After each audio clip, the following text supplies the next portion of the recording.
Hello ladies and gentlemen, Will സ്മിത്തിന്റെ suicide squad അതുപോലെ തന്നെ ഫ്യൂരി എന്ന് പറഞ്ഞ ഫിലിമൊക്കെ ഡയറക്ട് ചെയ്തിട്ടുള്ള ഡേവിഡ് അയർ ജേസൺ സ്റ്റാത്തമിന്റെ നായകനാക്കിയിട്ട് ഇറക്കിയിട്ടുള്ള ഏറ്റവും പുതിയ ഫിലിമാണ് ബീ കീപ്പർ എന്ന് പറയുന്നത്. ജേസൺ സ്റ്റാത്തം ഉണ്ട് എന്നുള്ളത് കൊണ്ട് തന്നെയാണ് സിനിമയ്ക്ക് ടിക്കറ്റ് എടുത്തത്.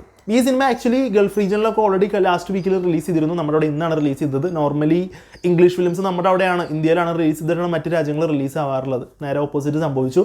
ട്രെയിലറും കാര്യങ്ങളൊക്കെ നല്ല രസകരമായിരുന്നു. ഒരു ത്രില്ലിംഗ് എലമെന്റ്സ് കാര്യങ്ങളൊക്കെ ഉണ്ടായിരുന്നു. നല്ല അടിപൊളിയായിട്ടുള്ള ജേസൺ സ്റ്റാത്തമിന്റെ ആക്ഷൻസ് കാര്യങ്ങളൊക്കെ കാണാമെന്നുള്ള പ്രതീക്ഷയിലാണ് പോയതെങ്കിൽ പോലും സിനിമ കണ്ടു കഴിഞ്ഞപ്പോൾ എനിക്ക് തോന്നിയത്, എൻ്റെ ദൈവമേ ഈ പടത്തിന് തല വെച്ചല്ലോ എന്നുള്ളതാണ് തോന്നിയത്. കാരണം എനിക്ക് ഒരു തരത്തിലും സിനിമ വർക്കൗട്ട് ആയില്ല.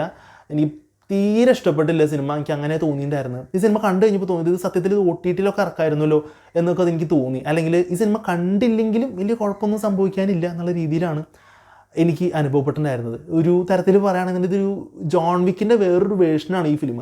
ഇപ്പോൾ ജോൺ വിക്ക് ഫിലിമിൽ സ്വന്തം നായനെ കൊന്നിട്ട് അവർക്കെതിരെയുള്ള പ്രതികാരം കാര്യങ്ങളാണെന്നുണ്ടെങ്കിൽ ഇതിലൊരു ഓൾഡ് ലേഡീനെ കൊല്ലുന്നുണ്ട്. ആളുടെ വീട്ടിൽ ആണ് വാടകയ്ക്ക് താമസിക്കുന്നത്. ഈ ക്ലേ എന്ന് പറയുന്ന ജേസൺ സ്റ്റാത്തമിൻ്റെ ക്യാരക്ടർ ഒരു ബീ കീപ്പറാണ്. ഈ തേനീച്ചകളൊക്കെ സംരക്ഷിച്ച് അവരിൽ നിന്ന് തേനൊക്കെ എടുത്ത് അങ്ങനെ ഒരു പരിപാടിയും കാര്യങ്ങളൊക്കെയാണ്. അപ്പോൾ അവരെ കൊന്നതിൻ്റെ പ്രതികാരം ചെയ്യുന്നതിന് പോകുന്ന സംഭവങ്ങളും കാര്യങ്ങളൊക്കെയാണ് സിനിമ പ്രധാനമായിട്ട് ചർച്ച ചെയ്യുന്നത്.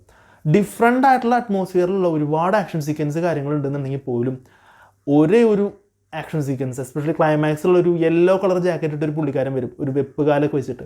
പുള്ളിക്കാരനായിട്ടുള്ള ഒരു ആക്ഷൻ സീക്വൻസ് മാത്രമാണ് വളരെ ഇൻറ്റൻസീവായിട്ടും കുറച്ച് ത്രില്ലിംഗ് ആയിട്ടും കുറച്ച് നമുക്കൊരു ടെൻഷൻ അടിപ്പിച്ച് ഇവനിപ്പോൾ എന്തെങ്കിലും ചെയ്യുമോ എന്നുള്ള രീതിയിലൊരു സംശയം വന്നത്. അല്ലാത്ത പക്ഷം ബാക്കിയുള്ള എല്ലാ അറ്റ്മോസ്ഫിയറിലുള്ള ആക്ഷൻ സീക്വൻസിലും നമുക്ക് 100% ഉറപ്പിക്കാൻ പറ്റും ജേസൺ സ്റ്റാത്തമാണ് അവിടെ വിൻ ചെയ്യുക. കാരണം അത്ര സിമ്പിളാണ്. ഇതിൽ FBI ഒക്കെ എന്ന് പറഞ്ഞാൽ എയറിലാണ്. FBIക്ക് ഒരു വസ്തു ചെയ്യാനായിട്ട് പറ്റുന്നില്ല ജേസൺ സ്റ്റാത്തത്തിന്. ക്ലൈമാക്സ് സീക്വൻസിലൊക്കെ ഒരു വലിയൊരു വീട്, ഒരു ബംഗ്ലാവ് എന്നൊക്കെ പറയാം, അതിൽ ഒരു 100ഓളം FBI ആളുകൾ തോക്കുകൊണ്ട് നടന്നിട്ട് ഒരു വെടി പോലും ഇവന് വെക്കാൻ പറ്റുന്നില്ല എന്നുള്ളതാണ് കോമഡി ആയിട്ടുള്ള കാര്യം. അതൊക്കെ പോട്ടെ എന്ന് വിചാരിക്കാം.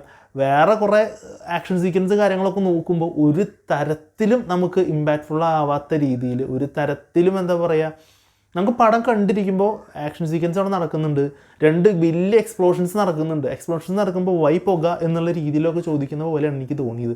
കാരണം ചില സീനുകളിൽ നല്ല ആക്ഷൻ സീക്വൻസ് കാര്യങ്ങളൊക്കെ കഴിഞ്ഞിട്ട് ലാസ്റ്റ് ഒരു എക്സ്പ്ലോഷൻ കൂടി ഉണ്ടാകുമ്പോൾ നമുക്കൊരു പൂർണ്ണ അതൊരു സാറ്റിസ്ഫാക്ഷൻ കിട്ടും, ഇത് കംപ്ലീറ്റ് ആയി എന്നുള്ളൊരു ഫീൽ. ബട്ട് ഇവിടെ എക്സ്പ്ലോഷൻ നടക്കുമ്പോൾ ഓക്കെ എന്നുള്ളൊരു ഫീലാണ് സത്യം പറയിച്ച് വരുന്നുണ്ടായിരുന്നത്. അങ്ങനത്തെ ഒരു പടം. ജേസൺ സ്റ്റാത്തമിൻ്റെ ആക്ഷൻസ് നോക്കുകയാണെന്നുണ്ടെങ്കിൽ കുഴപ്പമില്ല എന്ന് മാത്രമേ പറയാൻ പറ്റുള്ളൂ. പക്ഷേ പുള്ളിക്കാരൻ്റെ ഭാഗത്ത് നിന്ന് പ്രതീക്ഷിക്കുന്ന ഒരു പഞ്ചായിട്ടുള്ള ഒരു ആക്ഷനും അല്ലെങ്കിൽ ഒരു ഗംഭീരമായിട്ടുള്ള സംഭവങ്ങളും കാര്യങ്ങളും ഒന്നും തന്നെ, അല്ലെങ്കിൽ പുള്ളിക്ക് അഗെയിൻസ്റ്റ് ഒരു കോമ്പറ്റീഷൻ വരുന്ന തരത്തിലുള്ള ഒരു ആക്ഷൻ സീക്വൻസ് കാര്യങ്ങളോ അങ്ങനെ ഒന്നുമില്ല. പിന്നെ സിനിമ ആകെ 1.25 മണിക്കൂറുള്ളൂ എന്നുള്ളതാണ് ഒരു പോസിറ്റീവായിട്ട് തോന്നിയിട്ടുണ്ടായിരുന്നു. അധികം വെറുപ്പിച്ചിട്ടില്ല സിനിമ. എന്നാലും ഫസ്റ്റ് ഹാഫിന് തൊട്ട് മുമ്പൊക്കെ കുറച്ച് ലാഗ് ചെയ്ത് ഇങ്ങനെ പോകുന്നുണ്ട്. സെക്കൻഡ് ഹാഫ് കുറച്ചും കൂടി ഇങ്ങനെ കണ്ടിരിക്കാം എന്നുള്ള രീതിയിലാണ് തോന്നിയിട്ടുണ്ടായിരുന്നത്. സിനിമ കണ്ട് കഴിഞ്ഞ് ഇറങ്ങുമ്പോൾ നമുക്കൊരു മാതിരി ഒരു ഫീലായിരുന്നു, എന്തിനീ പടത്തിന് കയറി എന്നുള്ള പോലെയാണ് എനിക്ക് പേഴ്സണലി തോന്നിയിട്ടുണ്ടായിരുന്നത്. പിന്നെ ബീ കീപ്പർ എന്ന് പറയുന്ന ഒരു പ്രത്യേക ഒരു ഏജൻസി ഉണ്ട് ഇവർക്ക്. കാരണം ആ ഒരു ഏജൻസി എന്ന് പറഞ്ഞാൽ FBIക്ക് പോലും കിട്ടാത്ത കുറേ ഡാറ്റാസൊക്കെ കളക്ട് ചെയ്യാൻ പറ്റുന്ന വലിയൊരു ഏജൻസിയാണ്. ആ ഒരു ഏജൻസിയിൽ വർക്ക് ചെയ്ത ആളായിരുന്നു ഈ ക്ലേ എന്ന് പറയുന്നത്. ഇപ്പോൾ ആൾ ഒതുങ്ങി ജീവിക്കുകയാണ്. പിന്നീട് ഈ ഒരു സംഭവം നടന്നതിന് ശേഷം പുള്ളി സടകുടഞ്ഞെഴുന്നേറ്റ് അറ്റാക്കിന് അങ്ങോട്ട് പോവുകയാണ്. എത്ര പേര് വന്നാലും പുള്ളി ഒറ്റയ്ക്ക് പോയിട്ട് ഭയങ്കര സിമ്പിളായിട്ട് പോയിട്ട് അലക്കി പോരും. അങ്ങനത്തെ ഒരു ക്യാരക്ടറായിട്ടാണ് വെച്ചിരിക്കുന്നത്. പക്ഷെ അത് കുറച്ചും കൂടി ജസ്റ്റിഫൈ ചെയ്തിരുന്നെങ്കിൽ നന്നായിരുന്നുള്ളതാണ് തോന്നിയത്. എനിക്ക് തോന്നുന്നു ഡയറക്ടർ കുറച്ചും കൂടി ആക്ഷൻ സീക്വൻസ് കാര്യങ്ങൾ ഇമ്പ്രൂവ് ചെയ്തിരുന്നെങ്കിൽ നല്ല ഒരു ആക്ഷൻ സീക്വൻസ് ആക്കാൻ പറ്റുന്ന രീതിയിൽ, മറ്റൊരു ജോൺ വിക്ക് എന്നൊക്കെ പോലെ ആക്കാൻ പറ്റുന്ന രീതിയിലൊക്കെ ആക്കായിരുന്നു. പക്ഷേ ഡയറക്ടർ അത് പ്രോപ്പറായിട്ട് യൂട്ടിലൈസ് ചെയ്തില്ല എന്നാണ് തോന്നിയത്. ഓൾസോ ഫസ്റ്റ് ഇറങ്ങിയിട്ട് തന്നെ വിൽ സ്മിത്തിൻ്റെ സൂയിസൈഡ് സ്ക്വാഡ് കണ്ടിട്ടുണ്ടെങ്കിൽ നിങ്ങൾക്ക് മനസ്സിലായിട്ടുണ്ടാവും എന്താ സംഭവം എന്നുള്ളത്. സോ അതാണ് എനിക്ക് ഫിലിമിനെ പറ്റിയിട്ട് പറയാനായിട്ടുള്ളത്. സോ എനിക്ക് പേഴ്സണലി ഫിലിം വർക്കൗട്ട് ആയിട്ടുള്ളവരുണ്ടെന്നുണ്ടെങ്കിൽ തീർച്ചയായിട്ടും നിങ്ങളുടെ കമൻസ് കാര്യങ്ങൾ കമൻറ്റ് ബോക്സിൽ രേഖപ്പെടുത്തുക.